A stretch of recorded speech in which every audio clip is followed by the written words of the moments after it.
Imagine this scenario. You are sitting in an important meeting, or maybe you're having a casual coffee with a friend or colleague. The conversation is flowing beautifully. You know exactly what you want to say in your native language. You have the perfect idea, the perfect joke, or the perfect answer. You open your mouth to speak, and suddenly everything stops. The exact English word you need completely vanishes. It is right there on the tip of your tongue. You can almost feel it. You know it starts with a specific letter. You know you reviewed it just yesterday, but your mind is a total blank white screen. An awkward silence fills the room. Your heart starts beating a little faster. You feel a sudden wave of heat in your face. And to save yourself from the embarrassment, you end up saying something incredibly simple like, "Yeah, I agree," or "It's good." You look down, feeling completely frustrated, thinking to yourself, why does this keep happening to me? Why is my memory so bad? If you have ever felt this sudden rush of frustration, I want you to take a deep breath right now. Drop your shoulders and listen to me very carefully. There is absolutely nothing wrong with your brain. You do not have a bad memory, and this does not mean you are bad at English. What you are experiencing is not a lack of intelligence. It is a very specific, very common psychological phenomenon that happens to almost every single language learner on the planet. Even people who have been studying English for 5, 10, or 15 years still hit this exact same wall. But here is the problem. When you don't understand why your brain is dropping these words, you start losing your confidence. You start speaking less. You start avoiding conversations. And that silence is what actually stops your fluency from growing. In this deep dive lesson today, we are going to tear down that invisible wall. We aren't just going to look at quick vocabulary tips. Over the next half hour, we are going to look into the fascinating psychology of how your brain processes language. We will explore the hidden reasons your mind goes blank, and I am going to give you a step-by-step framework to transition your vocabulary from a fragile memory into a permanent, unshakable speaking tool. By the end of this video, you will know exactly how to wire your brain to recall English words instantly, even under pressure. To fix a problem permanently, you have to understand the mechanics behind it. Why does a word exist in your head when you read it, but disappear when you try to speak it? It comes down to a fundamental concept in linguistics. Passive vocabulary versus active vocabulary. Your brain doesn't just store all words in one big bucket. It splits them up. Your passive vocabulary consists of words you recognize when you hear them in a movie, or when you see them written in a book. You don't have to think hard.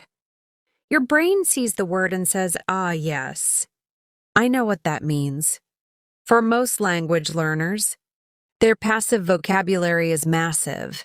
It represents thousands of words. Your active vocabulary, however, is much smaller. These are the words you can recall instantly, effortlessly without thinking, while your mouth is moving in real-time conversation. The mistake 99% of English learners make is that they study to increase their passive vocabulary, but they expect it to magically appear in their active speech. It doesn't work that way. Reading a word 5 times puts it in your passive memory. Using a word under pressure requires active neural pathways. When your mind goes blank, it's because you are trying to pull a word out of the passive folder, but you haven't built the bridge to the active folder yet. Let me give you a real-life analogy to make this crystal clear. Imagine your brain's memory is a massive commercial warehouse. Every time you learn a new English word from a vocabulary list, a textbook, or a short video, a delivery truck drops off a box containing that word into your warehouse. If you learn vocabulary the traditional way, by just writing down a long list of words with their translations next to them, you are taking those boxes and throwing them randomly onto the floor of your warehouse. On Monday, you throw sustain in a corner. On Tuesday, you toss reluctant near the door. On Wednesday, you pile consequences somewhere in the back. Now imagine you are in the middle of a live conversation with an English speaker. Your mouth is moving, sentences are forming, and suddenly you need the word reluctant. Your brain runs into the warehouse to find it. But the warehouse is a total disaster. There are thousands of unorganized boxes piled on top of each other. Your brain scrambles, searches, panics, and after 3 seconds of silence, it gives up. It says, "Sorry, I can't find the box in time," and leaves you standing there with a blank mind. The word is inside your house. It didn't leave. You just couldn't find it when the pressure was on. To achieve fluency, we have to stop throwing boxes onto the floor and start building an organized, lightning-fast filing system. The crucial mistakes we make every day. Before I show you how to build that filing system, let's look at the 2 major daily mistakes you might be making right now that are actively destroying your memory. If you are doing these, don't feel bad.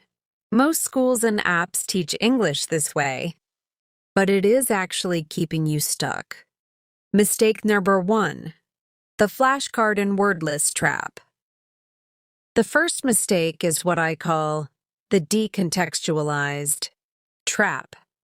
This is when you open a notebook or an app and you write down a single word, followed by its direct translation in your native language. Example, you write down, exaggerate, native language translation. When you do this, you are stripping the word of its life. Words do not exist in isolation. They exist in environments. Your brain is a machine designed to remember meaning and survival value. It does not care about an isolated string of letters. When you memorize a list of 20 random verbs before bed, your brain looks at that list during your sleep and says, "None of this kept us alive today, and none of this connects to our actual life," and it deletes it. Mistake number 2, the illusion of competence. The second mistake is the illusion of competence. You open a vocabulary book, read a paragraph, highlight 3 words in yellow, and think, "Great, I know these words now." You feel smart in that moment because the information is right in front of your eyes. But recognition is not the same as mastery. Just because you can understand a word while looking calmly at your notebook does not mean your brain can manufacture that word while you are nervous, sweaty-palmed, and speaking to a group of native speakers. You must stress test your vocabulary before the real world does. The 4-step framework to permanent memory. Now that we know the science and we know the mistakes, let's build your new system. This is a practical 4-step framework you can apply to any English word starting today to ensure it never vanishes when you need it. Step 1. Create a contextual anchor. Stop writing down single words. From now on, your minimum unit of study is a phrase or a chunk. If you learn the word sustain, do not memorize. Sustain. Anchor it to a physical reality or an image. Create a sentence that relates directly to your personal life. If you love coffee, write down, "I need coffee to sustain my energy throughout the afternoon." Now, the word sustain isn't a floating box in your warehouse anymore. It is securely glued to your real-life love for coffee. The next time you are tired in the afternoon, Your brain will automatically pull up that sentence, and the word sustain will come right along with it. Step 2, the spaced recalling trick, defeating the forgetting curve. There is a famous psychological curve called the Ebbinghaus forgetting curve. It proves that when you learn something new, your brain drops up to 70% of it within 24 hours. If you don't interact with it again, to break this curve, you don't need to study for hours. You just need to force your brain to work hard for 5 seconds at specific times.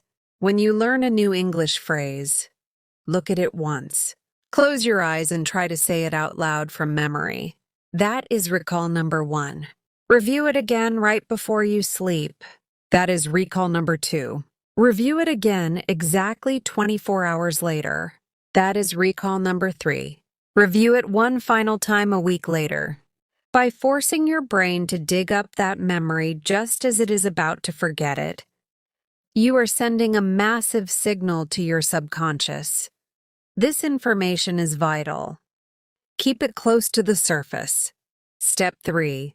Immediate output. Under 24 hours.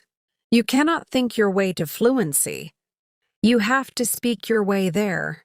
Once you anchor a phrase and recall it, you must push it out of your mouth into the real world within 24 hours. If you don't have someone to talk to, speak to yourself in your room. Open your phone recorder.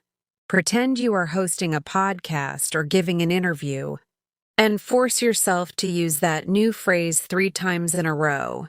Speak it, hear your own voice saying it, and feel the muscle memory of your jaw producing the sounds. This physically moves the word from your passive brain folder straight into your active speaking muscles. Step 4, the emotional link technique. Humans are emotional creatures. We don't remember dry data. We remember things that make us feel something. If you want to remember a word, attach an emotion to it, make it funny, make it dramatic, or relate it to a story that made you angry or happy. If you are learning the word bizarre, don't just say it means strange. Think about the most ridiculous, strange thing you have ever seen in your life. Maybe a person walking a pet duck on the street. Connect that memory to the word. Seeing that duck on the street was completely bizarre. The stronger the emotional mental image, the deeper the neural pathway. Before we do our live practice together, I want to give you one secret mental tool for those moments when you are standing in front of someone and you still freeze. As we discussed, sometimes the word hasn't disappeared. Your brain is just locked because of anxiety. When you feel anxious, your body releases cortisol and adrenaline. This triggers your fight or flight response, which literally shuts down access to your language center. When you freeze, the worst thing you can do is panic and beat yourself up. Instead, use the filler delay tactic. Smile, take a deep breath, and buy your brain 5 seconds of recovery time by saying natural phrases like, "Let me think about how to phrase this. What's the word I'm looking for? It's on the tip of my tongue." When you use these natural phrases, you sound completely fluent and native while doing it. And more importantly, you signal to your nervous system that you are safe. The moment your anxiety drops, the warehouse door opens, and the word you were looking for will pop right back into your mind. Now, let's move from theory to action right this second. We are going to practice Step 1 and Step 3 of our framework together in the comment section below. I want you to think about a word you learned recently but always seem to forget. Or, if you want a challenge, take one of the words we used today. Sustain, reluctant, or bizarre. Don't just write the word down. I want you to write a full sentence connecting that word to your actual daily life. your job, your family, or your routine. I am personally going to read through the comments, reply to them, and check your sentences to ensure your contextual anchors are perfect. This is your safe space to practice, make mistakes, and build your active vocabulary side by side with me. If you enjoyed this deep dive today and feel like you finally understand how your mind works, please hit that like button, subscribe to the channel, turn on that notification bell, and let's keep working together to elevate your English fluency and build your speaking confidence. Thank you so much for spending this time with me today. Keep practicing, be patient with your brain, and stay confident. I will see you in the next video.